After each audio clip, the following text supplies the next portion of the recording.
I will take this paper as a congratulatory paper to Professor Joshi, who has assumed the important position of Pro-Vice Chancellor of Delhi University. I'm elated, and this elation has helped me to frame this paper. Through this platform, I'm congratulating him because I know that he's not a Pro-Vice Chancellor and very difficult to contact him afterwards.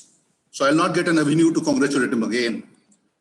Having said that, and thanking Mondal for a profuse biodata, I don't know whether I'm entitled to this kind of things, but thank him also. And without investing any time, let me come down straight to the problem.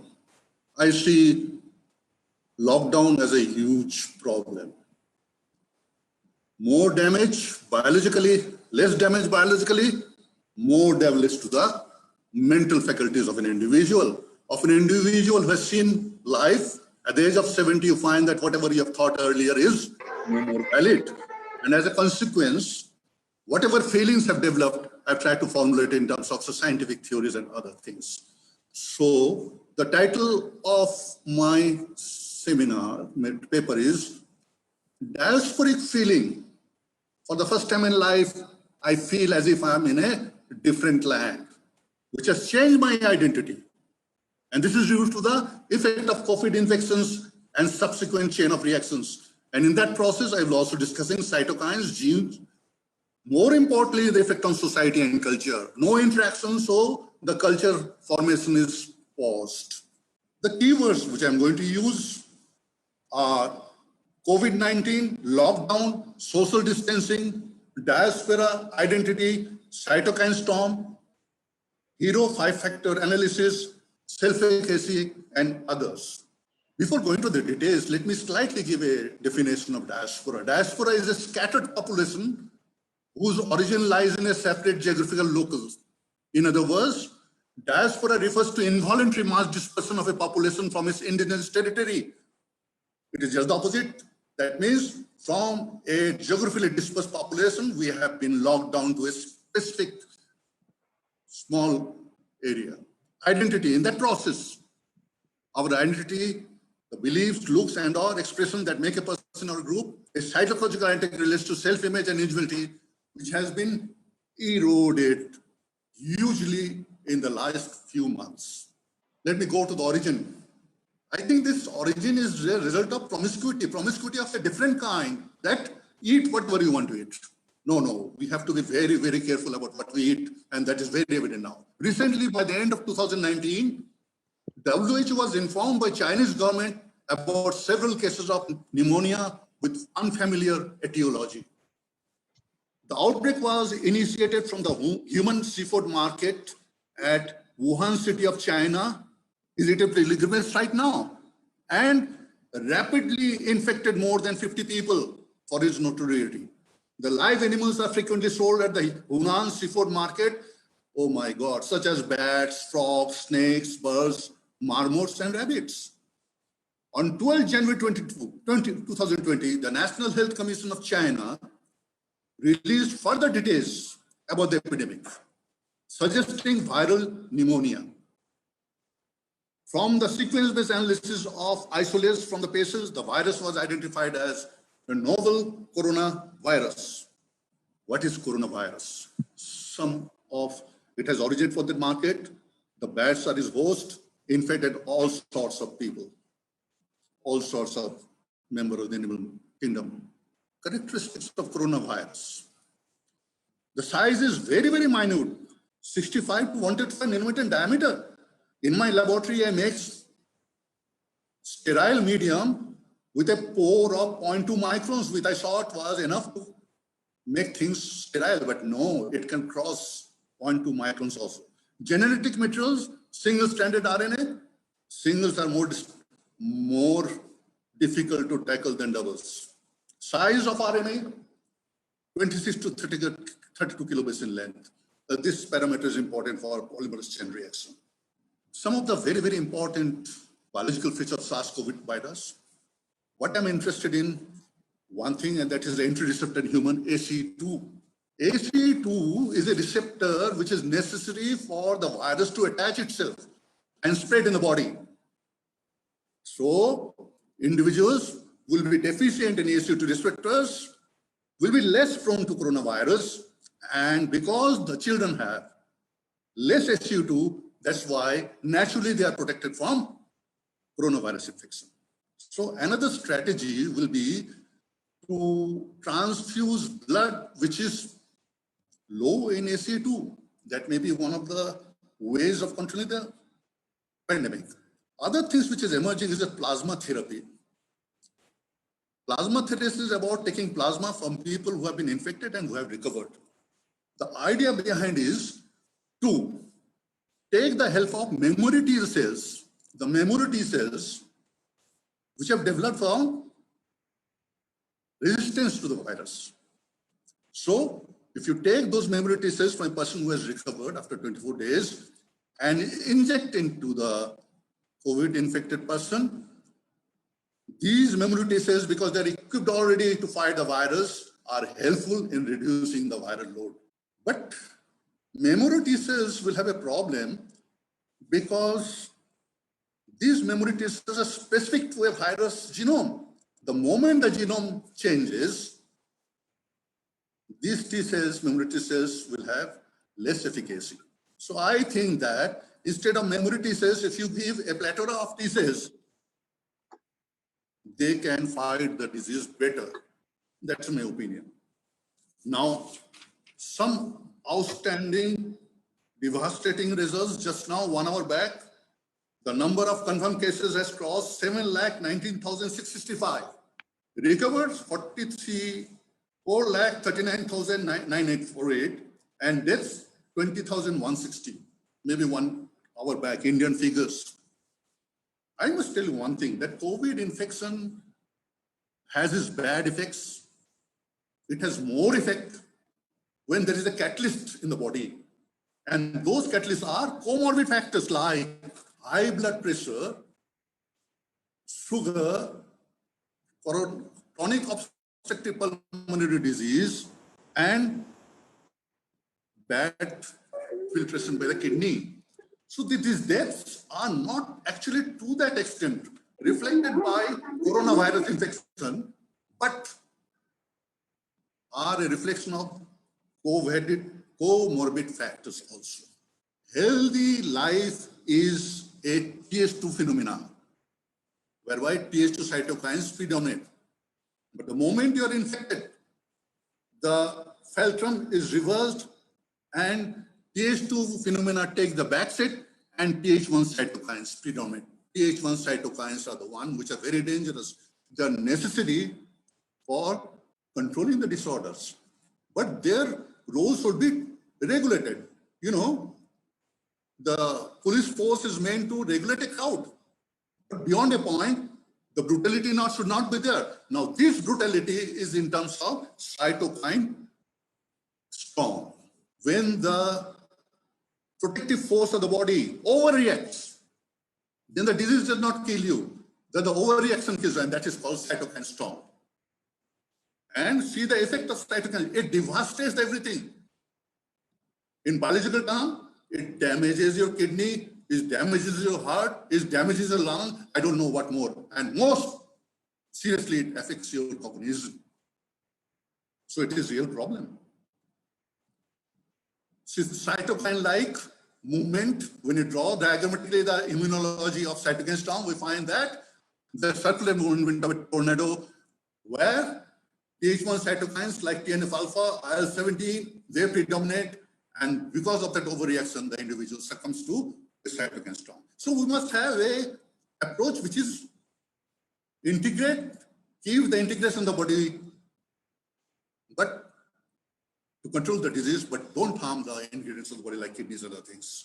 In order to prevent the spread, the national lockdown and social distancing norms were promulgated at the end of March 2020. This was very much necessary. This was very much necessary to stop the spread of the condition. But at what price? That is what I'm going to discuss now. With this background, we'll now focus on how lockdown affected our personality, diasporic feelings due to the shrinkage of physical space of social interaction leading to identity change. And let me start my lecture with a famous quote of William Shakespeare: all the world is a stage and we are the actors, all actors. Now, the stage has been affected by lockdown and the actor's personality has been affected by the lockdown. So, the two ingredients of the stage and the actor are equally affected by lockdown. The stage is a shared space. It is Japanese philosophy of wa, shared space. And our interaction, the contextual forces are yuan. So the structure is shared space and contextual forces. And agents are what? Self in action. In the lockdown, the space has shrunk and the action of the agents have been curtailed. So what are the possible consequences of that? See, a beautiful social interaction, totally devastated by coronavirus. One thing about which we should be reassuring that most of the corona infections are asymptomatic. That's the only good thing about it. That not everybody with corona infection is dying. So our identity, who am I? What is the purpose of my existence? Is being questioned. So I take the help of Bandura's concept of self-efficacy. What exactly has happened with our identity? The basic efficacy of the self-efficacy refers to an individual's belief in his own capacity to execute behavior necessary to produce specific performance attainments. Now, what is the scope of self-efficacy when I cannot move out? Lockdown has been imposed severely for senior citizens like me. For the first time, you feel what is the effect of an imprisonment. It is almost like an imprisonment. So where is the self-efficacy? There is no self-efficacy. Self-efficacy reflects confidence in the ability to exert control over one's own motivation, behavior and social environment. It is the lockdown which is controlling my behavior, nothing else. Self-actualization. The realization or fulfillment of one's talent and potentialities, especially considered as a drive or need present to be present in everyone. Now, where's the self-actualization? In the lockdown, I cannot move out. I cannot interact with people. Now, I tell you one thing, that virtual will never be giving the pleasure of real. With that background, the realization of fulfillment of one's talent potentialities, everything is closed. There's no scope for you showing your potentialities, actualization. Consequently, we're not able to do what I can do, not able to do what I can do. Has a huge dent on self-esteem, confidence in one's own worth or abilities. Self-respect is eroded here. Nothing is more important than self-respect. And I tell you, the lockdown has hugely dented our self-esteem and self-respect. Artificially, we can say that we are all right, nothing has happened, but I tell you, I have never expected that this thing will happen in my lifetime. It could have waited for some time before I am now there, but it has not waited. It has come in my lifetime. So I have to face it. Let me see how I'm facing it. I will now talk about 5-factor personality model promulgated. They were formulated by McTrayer and Paul Costa, as back as 1992, and I find it so relevant now today. Each of the 5 dimensions is like buckets that hold a set of traits that tend to occur together. These 5 factors are openness to experience, always willing to try new activities. People with higher levels of openness are amenable to unconventional ideas and beliefs, and unconventional ideas and beliefs are the prerequisite for new inventions. And without unconventional ideas and beliefs, openness to experience, what are the values? What are the attributes? Curious, imaginative, wide interest, original, intelligent. Now all these things have taken a back seat. I cannot be more curious than spending the day properly. Curiosity was beyond that basic achievement, basic factors of life. Imaginative is a bleak imagination. I'm trying my levels to be imaginative to have some good experience, but no. Wide interests are curtailed. I cannot move out. Original, intelligent, no. I doubt my intelligence now.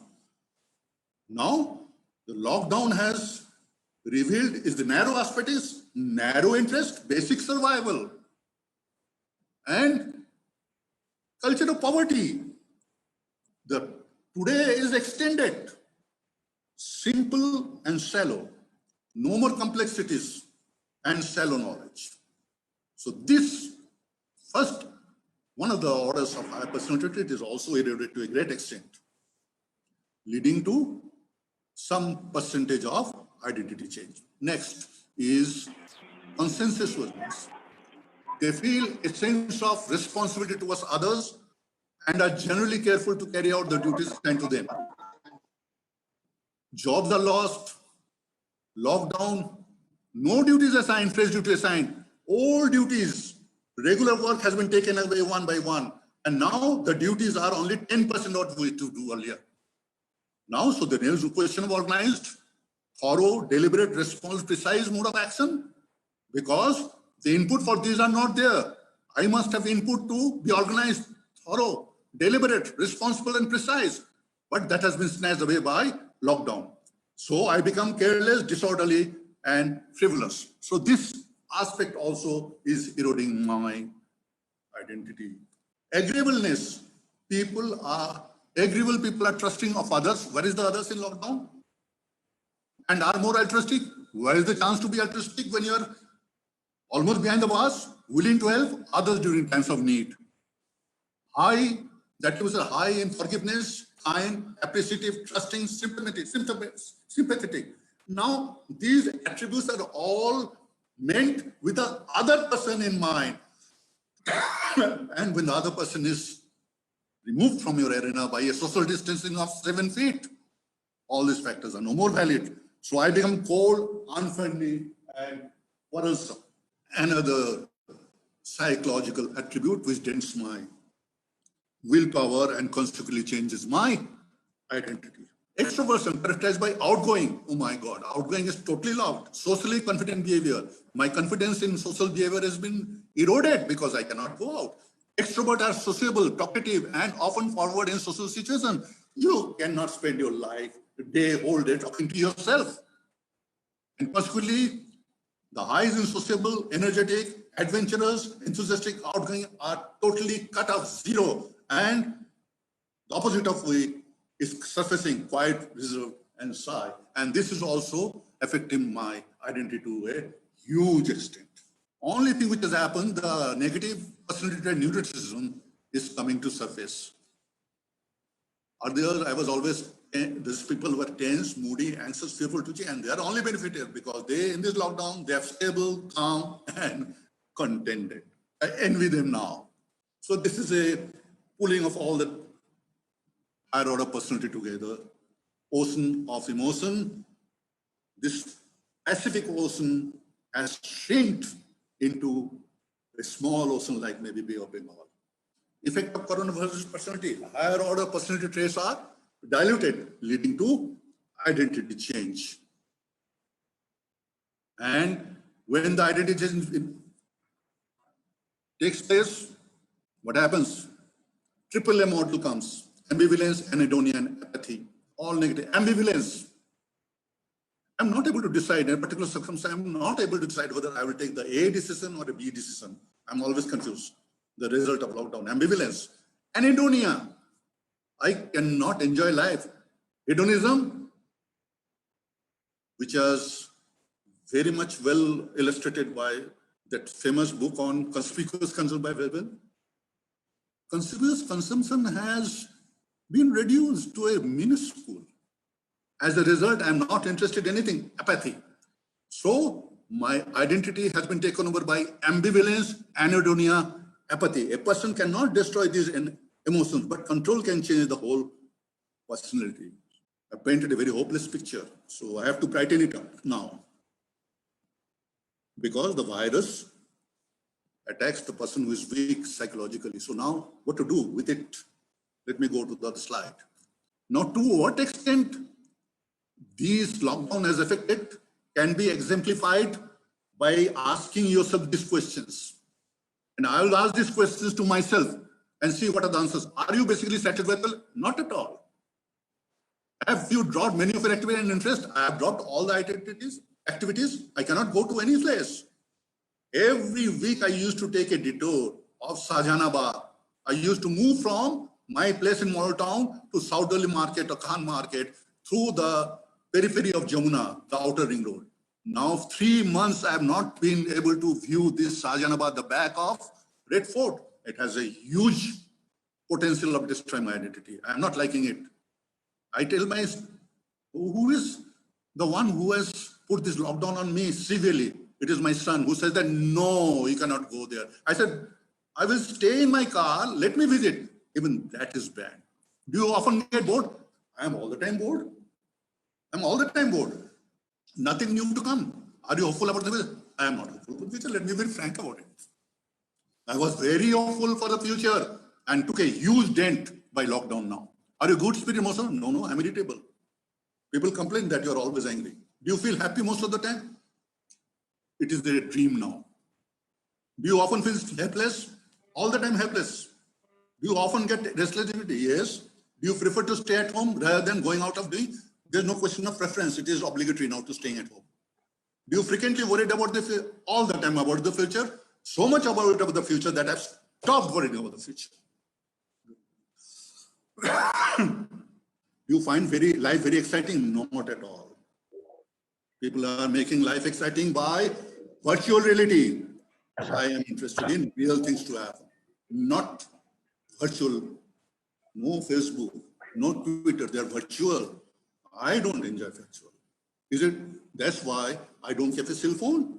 And that's why I don't know how to operate a starting computer.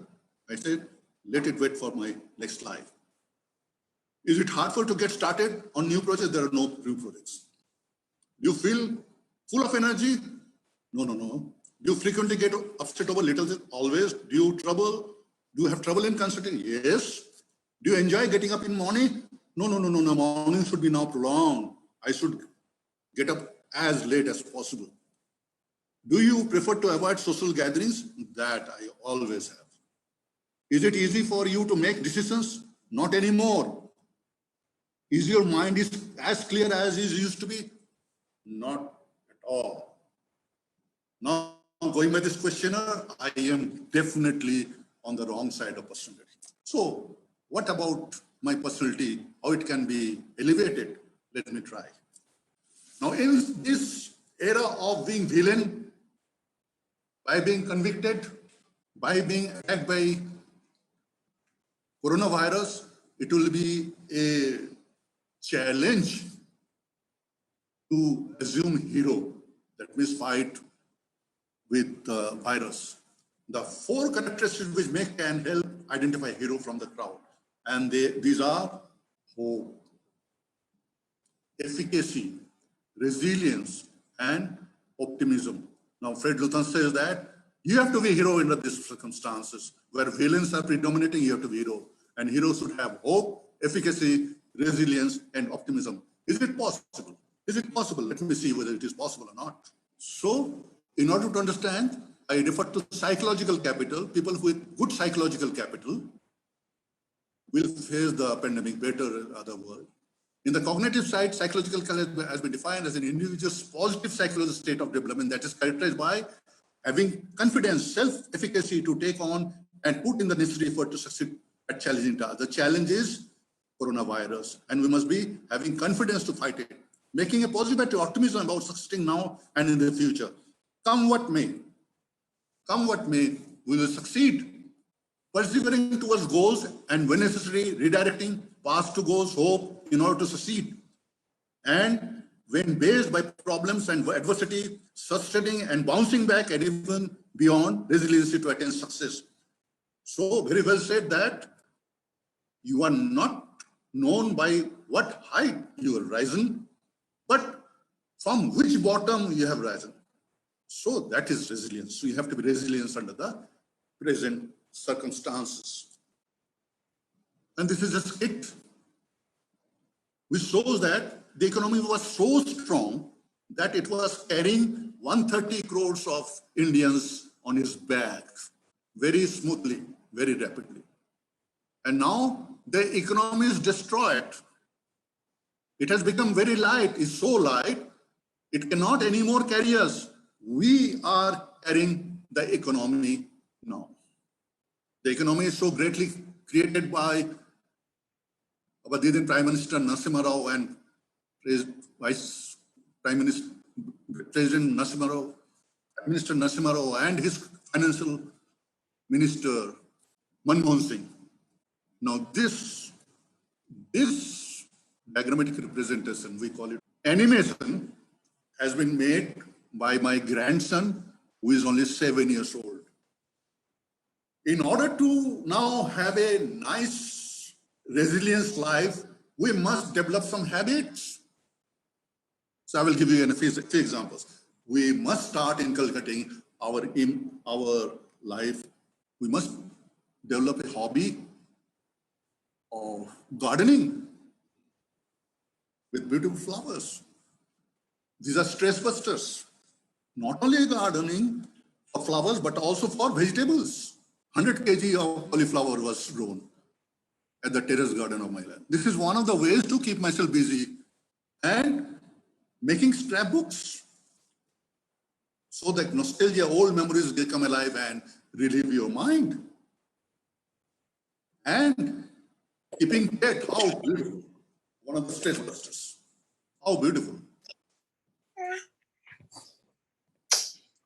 So these are some of the ways of keeping yourself fit, trying to keep yourself fit by developing certain habits.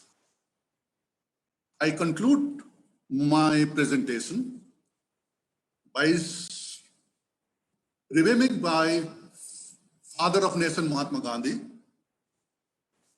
He raised a war against against the British Empire. He wanted to throw it off.